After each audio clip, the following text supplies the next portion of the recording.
everyone, hope you're doing so well, having an amazing week, and welcome to this video all about the watercolours I'm working on this month. I'm sure you're thinking, hang on a second, isn't this an oil painting channel? Well, yes it is, but I do actually also paint watercolours. So I've been going right back into painting watercolours, and I can't wait to show you the watercolours that I have. Also, this might be useful for anyone who is a budding watercolourist or an established watercolourist. I want to talk about all the things that worked for me and things that definitely do not. Also, thank you so much to everyone who has bought paintings from my Etsy store. If you're interested in purchasing any of my paintings or just having a look, the name of my Etsy store is Gemma Ramji Art, so all you have to do is search for me on Etsy. I'm right there. Also, thank you so much to my wonderful new subscribers. Welcome. So first of all, I'm going to talk about the different I was just about to say oil painting. I'm going to talk about the different watercolour paintings that I've created, the different materials, so hopefully this will be useful. And I'm going to start with one that is slightly less embarrassing. In fact, I'm quite sure I might sell this one. And this is one I created on a paper called Arche, which is the paper that everyone on YouTube recommends. I mean, I wouldn't say everyone, I'd say about 80% of people. And so when I was getting back into watercolours again, I thought I should probably test out all these watercolour papers. So in terms of subject matter, I've really been enjoying painting all different types of woodlands and mushrooms and things like that. So I thought I would test out this paper, start painting some mushrooms and forests, you know, very enchanted and ethereal looking. And the oil paints, the watercolour paints that I use are professional watercolours, either Winsor & Newton or Daniel Smith. So once again, they're sort of the ones that everyone raves about.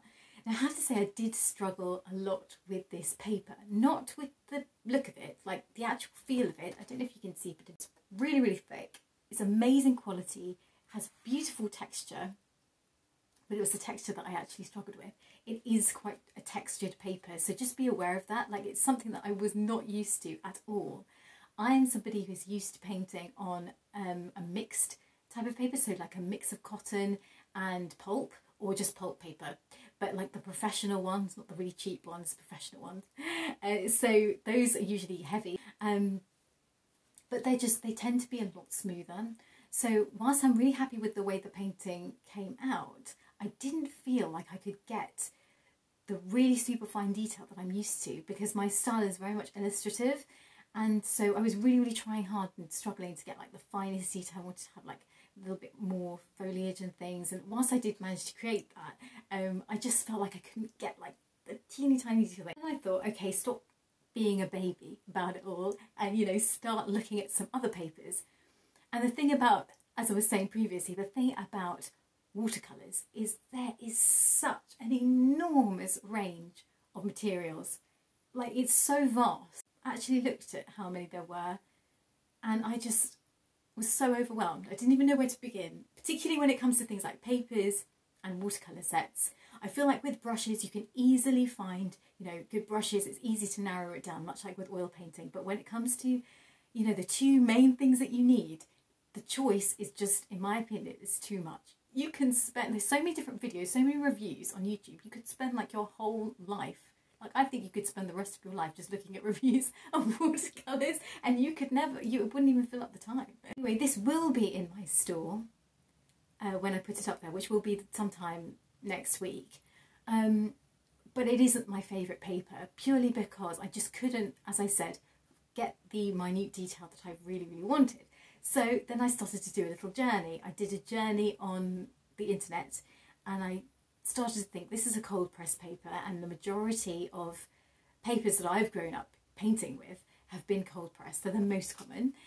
So I thought, okay, let me look into hot pressed, you know, because perhaps that will be a more detailed situation. The paper was this particular one, the Arche cold pressed.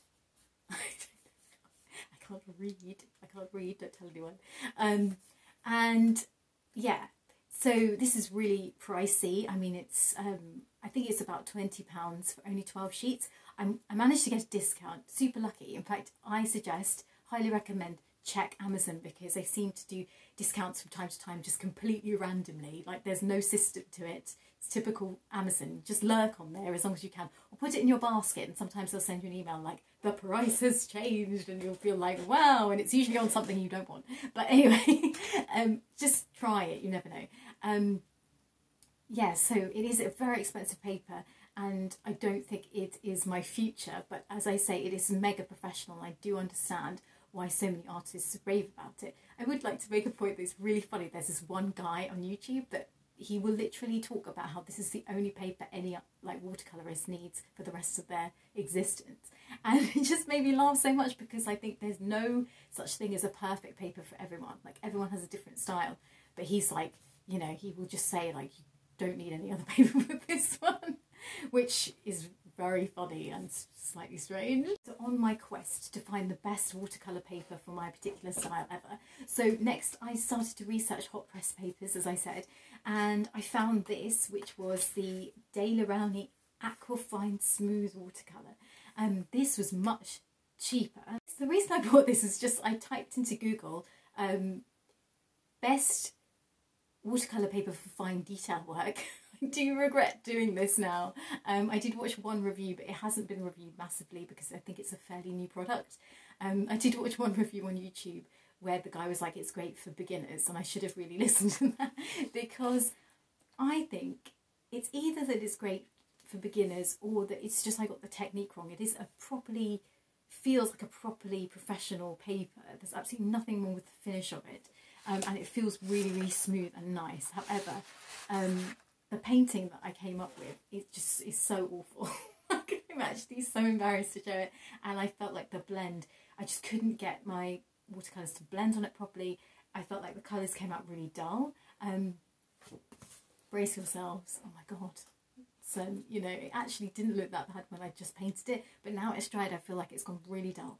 Obviously, it's a wizard and the castle. I really liked the composition, but I don't like it anymore because I'm looking at it and I just think, gosh, this looks awful, and I just don't know why. It was a real struggle to blend. I feel like this is definitely a paper that is suited to botanical artists and people who paint just anything small. So if you're painting like a small bird or you know, something that requires perhaps little feathers and things like that, people who do realism paintings, but anything that is sort of landscape based, which is what I love to do, just don't bother. I was waiting for things to dry and I was considering the whole paper situation.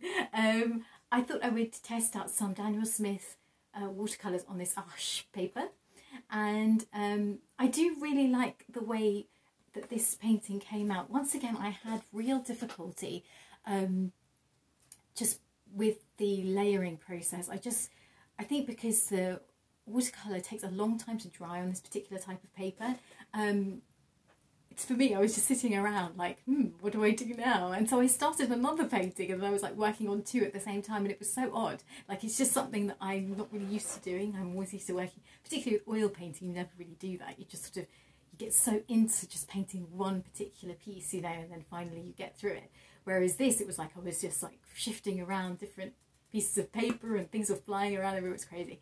But yeah, so I think that the Daniel Smith watercolours are absolutely beautiful, so vibrant. I still haven't really tested them out properly because I was using the paint straight from the tube. Don't do this. It was just, I was waiting for the blobs to dry in my palette.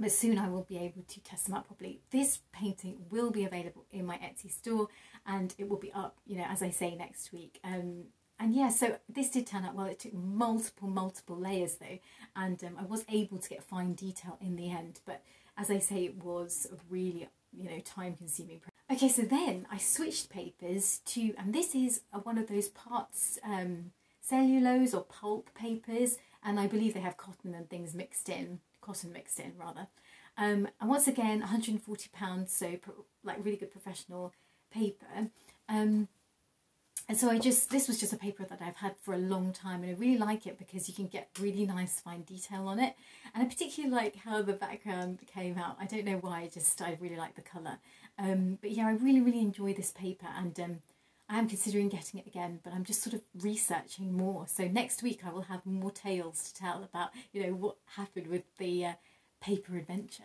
But yeah, so this is another mushroom, as you can probably tell. But I really wanted to create like this really ethereal, magical looking forest.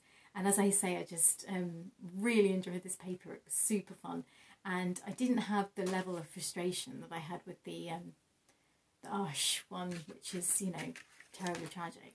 And then finally, once again, I was just messing around a bit with this old paper, and I did some little forests and one with a bear. And yeah, so those probably won't be in my store. The reason I'm not putting these in my store actually is because I have other paintings on the back. This is like, what the hell? Like, I'm scared to send this to someone in case they turn it over, which they probably will, and be horrified by the painting on the back. It's just when I first got this watercolour pad, I was like experimenting with all different types of ideas. I wasn't thinking about what I was doing, and it was a long time ago, so I ended up like, you know, just having a go on this side. That's it for this video. I do hope you enjoyed it. It was such a long ramble of, you know, various things, and I do hope that this has given you some inspiration to paint if you are a watercolourist, or maybe you have been turned off by the whole idea and have just thought, I'm never going to paint watercolour again because look at what's happened. As I say, if you are somebody who paints really loose, I would highly recommend the Ash paper. For everyone else, I would suggest getting samples. So I'm going to be getting a bunch of samples. I think I'm going to try, I think there's one called Cuthbert's Mill something, and I saw the process of how they make their paper, and it's just so fascinating. I'm looking forward to getting one of those. And I might get samples of the Fabriano Artistico, and maybe the Strathmore I might look into, but I've heard some mixed reviews about that one, so I feel like that's such a, you know, that's such a daring one to go for. But I'm going to be getting all samples, so I'm not going to be buying pads, otherwise I think it can lead to disappointment. I hope you enjoyed this video. Don't forget to like and subscribe, and I'll see you soon. Take care, guys.